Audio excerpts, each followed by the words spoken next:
video. Now this video is explanation about diamond. Excuse me.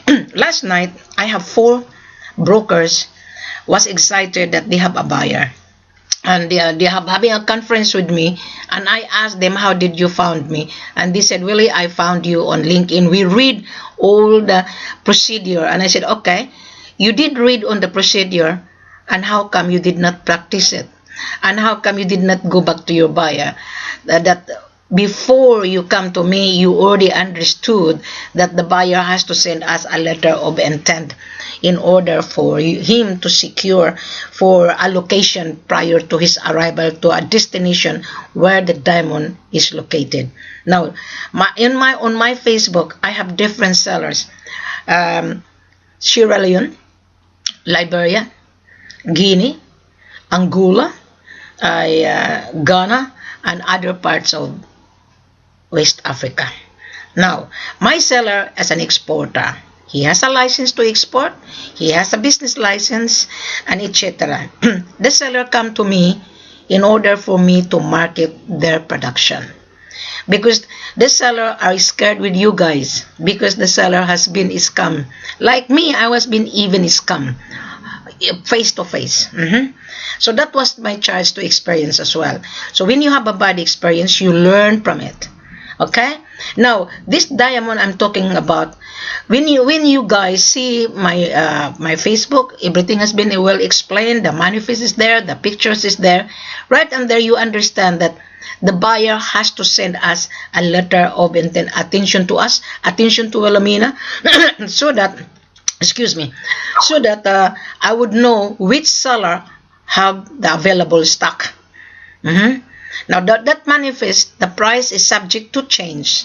So on the table, when the buyers and the seller inspect the diamond with his gemologist, there is always room for negotiation. I always advise my seller, the price on that manifest, be flexible as well, because the buyer has also overhead, etc. So my seller would be flexible when he sees that the buyer is real. Now when we receive a letter of intent, I will review it. I will be the one to call the person who is the signatory for me to understand that are you really a buyer. Then I have to go back to my seller that this is a letter of intent, this is the buyer.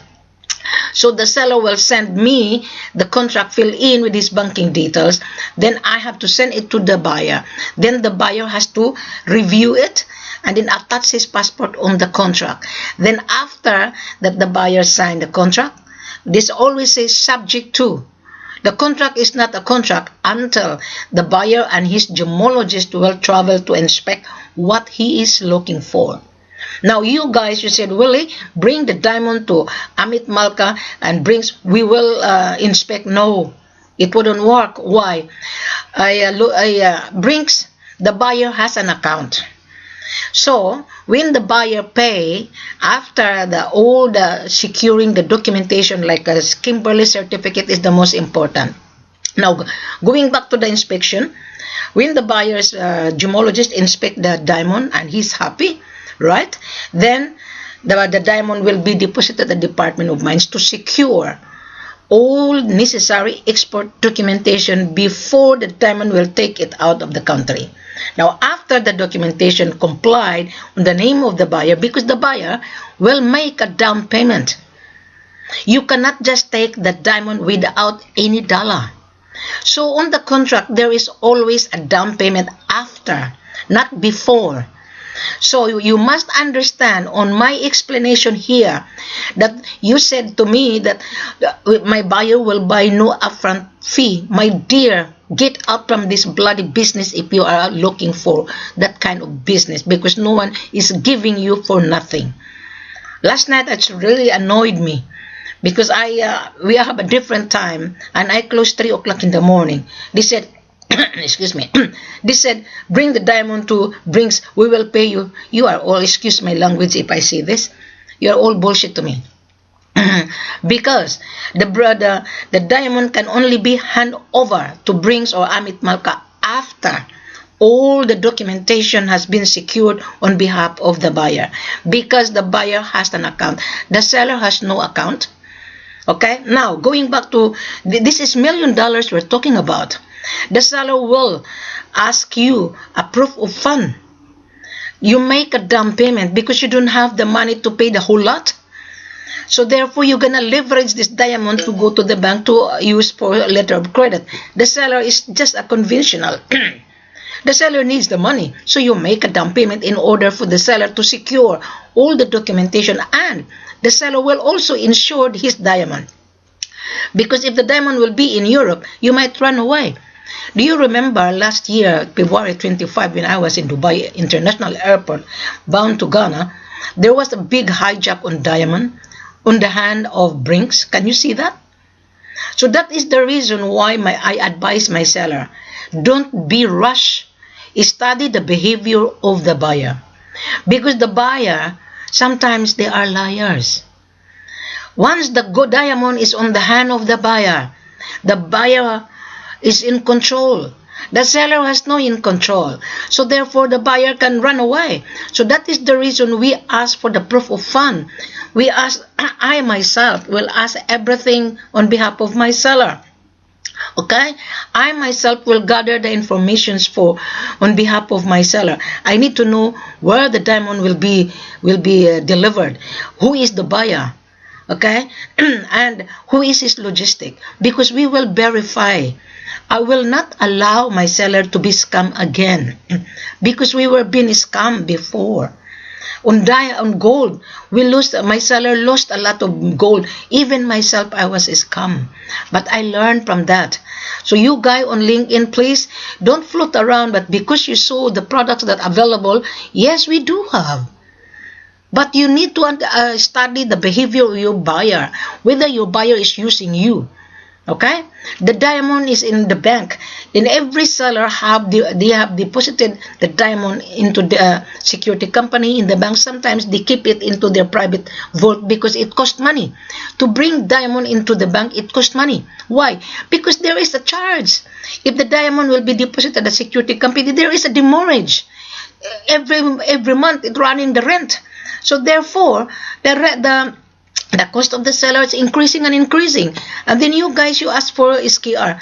Very bad. We don't release the SKR. Why? One broker from New York, he was given a SKR, and my seller come to me before I handle him. Then the broker, he asked upfront money, 50,000 from the buyer. And then the buyer contacted my seller, and my seller was shocked. And I said to my seller, how did it happen? Oh, because I sent the SKR. I said, no, you send the SKR to me for my eyes only. But I will not release the SKR until the contract is properly done, until the buyer is verified, until the buyers and sellers is happy, because the price of that on my Facebook subject to change.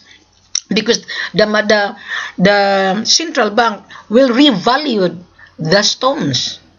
Whatever the price was cheap, the price would be increased, because the Department of Mines, they will value the taxes on the value of that diamond.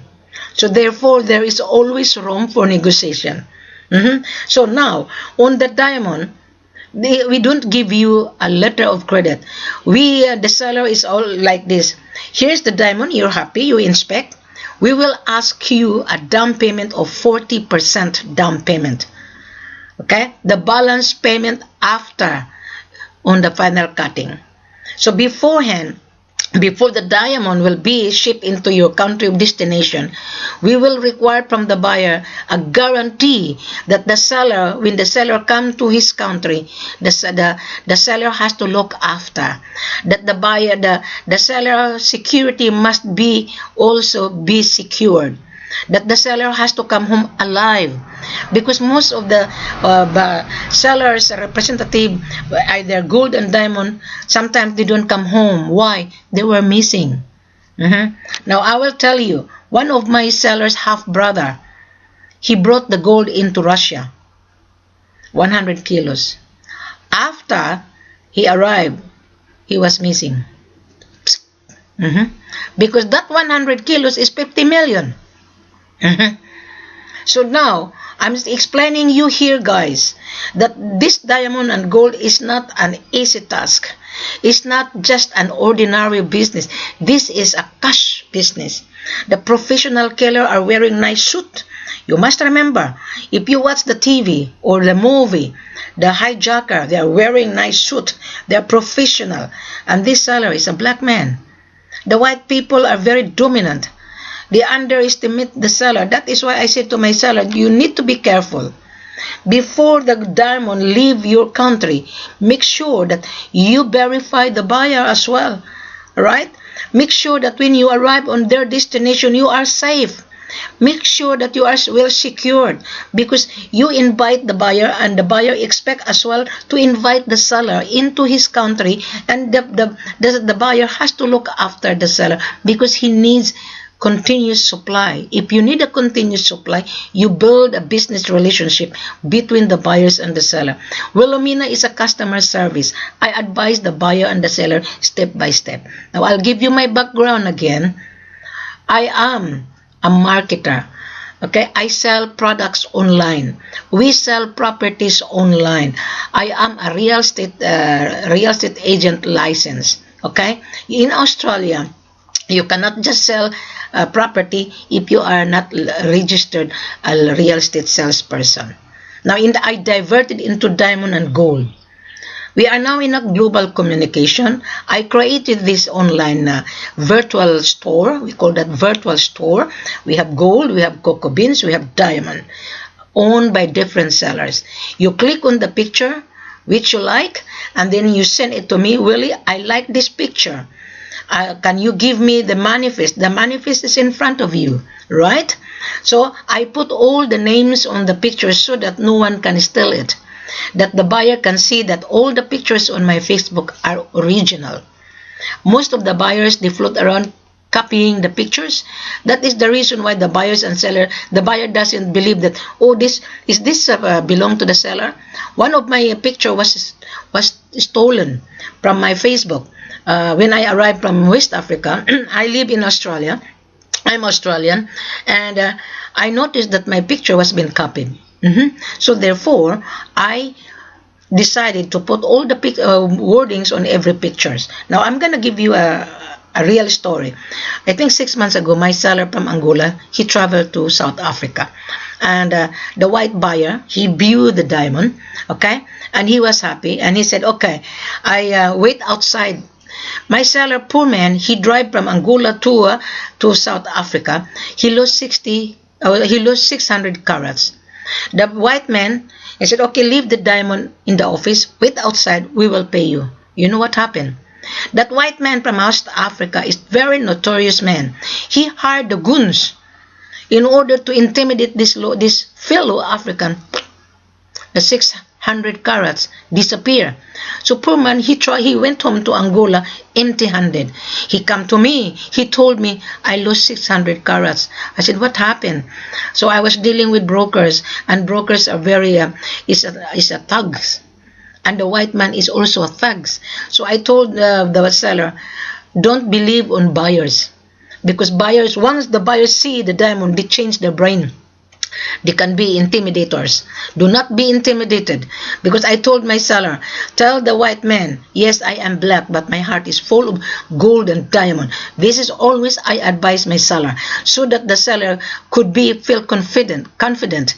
Because the white people are very intimidated. I know, but I don't want to be intimidated. I don't buy intimidation. You buy the product here. You buy it, sign a contract, take it or leave it. If you don't have the money, get out. If you have the money, welcome. All right? So that's all I can explain to you on this diamond business is all about. Thank you.